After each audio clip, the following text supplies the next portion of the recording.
Halo teman-teman, jumpa lagi bersama saya Bang Pai. Pada kesempatan kali ini saya sedikit mau mendokumentasikan di Peternak Jujur Channel untuk vegetasi lebah, entah itu trigona ataupun apis cerana.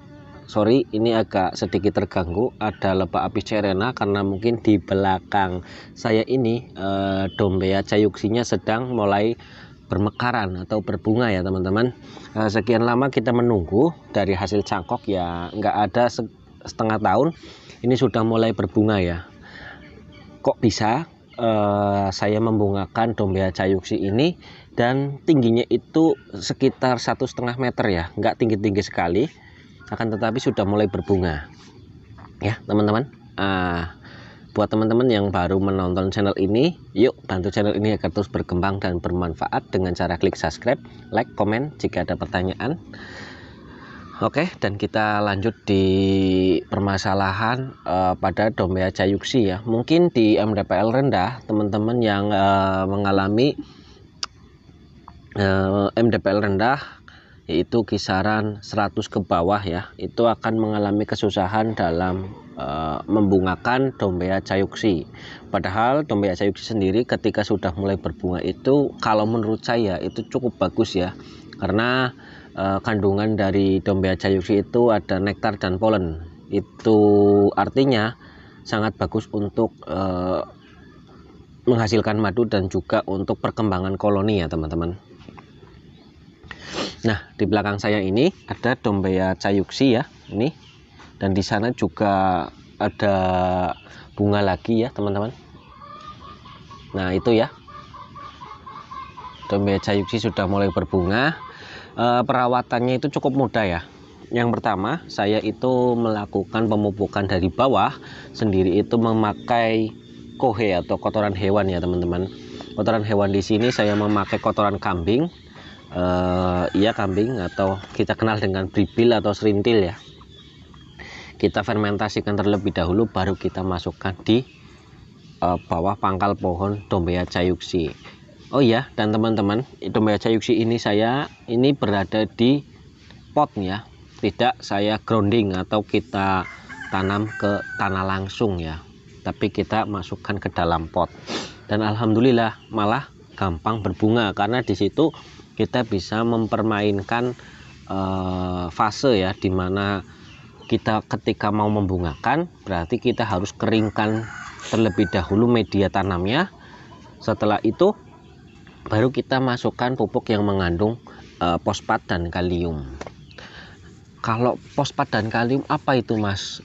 Kalian bisa beli di toko pertanian, entah itu pakai KNO3 untuk kalium, dan untuk fosfatnya itu kita pakai Ultradap juga bisa ya. Tuh, kalau yang murah-murah itu kita pakai SP36 juga nggak masalah. Dan untuk kaliumnya pakai KCl ya teman-teman. Nah, ini saya melakukan penanaman di pot, dan juga kita melakukan sedikit pemangkasan di bagian daun-daun yang dekat dengan pangkal pohon utama, agar nutrisinya itu di atas ya, di pucuk-pucuk dari pohon ini, karena memang setiap pucuk dari pohon Dombea itu dapat mengeluarkan bunga ya teman-teman. Maka dari itu kita fokuskan di setiap pucuknya, dan setelah nantinya kita keluar calon-calon bunga, baru kita melakukan pemotongan pucuk. Kalaupun tidak melakukan pemotongan pucuk itu pun bisa, akan tetapi untuk resiko kegagalan dari berbunganya itu sendiri itu lebih tinggi ya ketimbang yang dipotong pucuk. Kalau dipotong pucuk itu lebih banyak keberhasilannya ya teman-teman. Nah ini ya, ini tingginya nggak tinggi-tinggi banget ya, cuma 1,5 meter, tapi sudah mulai berbunga. Itu yang saya lakukan. Yang pertama, kita melakukan pemupukan di awal, yaitu kita memberikan kotoran kambing, tapi jangan terlalu banyak, apalagi ketika sudah mulai berbunga. Jangan memberikan kotoran kambing ya, karena sudah masuk fase generatif atau pembungaan. Untuk fase awal oke lah ya, kita masukkan kotoran kambing, karena kotoran kambing sendiri itu mengandung nitrogen yang tinggi ya. Sedangkan fase generatif pembungaan itu tidak membutuhkan unsur nitrogen yang terlalu tinggi ya teman-teman. Itu ya. Dan saya juga melakukan rutin ya fermentasi air cucian beras seperti itu ya teman-teman. Yang pertama kita melakukan di fase awal pemberian kotoran kambing. Nanti kalau sudah waktunya mulai kita agak mau bungakan, kita masukkan pupuk yang mengandung fosfat dan kalium.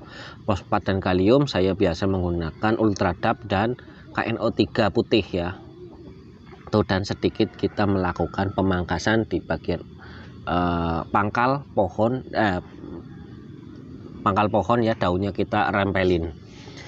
Oke ya, mungkin cukup sekian ya video saya ini, semoga dapat menginspirasi teman-teman, bisa bermanfaat buat teman-teman juga yang sedang kesusahan dalam proses membungakan Dombeya Jayuxi ya.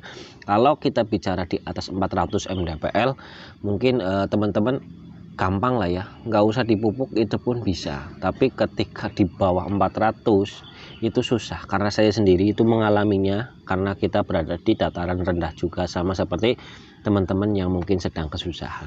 Oke, cukup sekian dari saya, semoga informasi ini dapat bermanfaat. Jangan lupa yang belum subscribe, bantu channel ini agar terus berkembang ya, dengan cara klik subscribe, komen jika ada pertanyaan, dan like agar terus berkembang channel ini. Terima kasih dari saya, see you.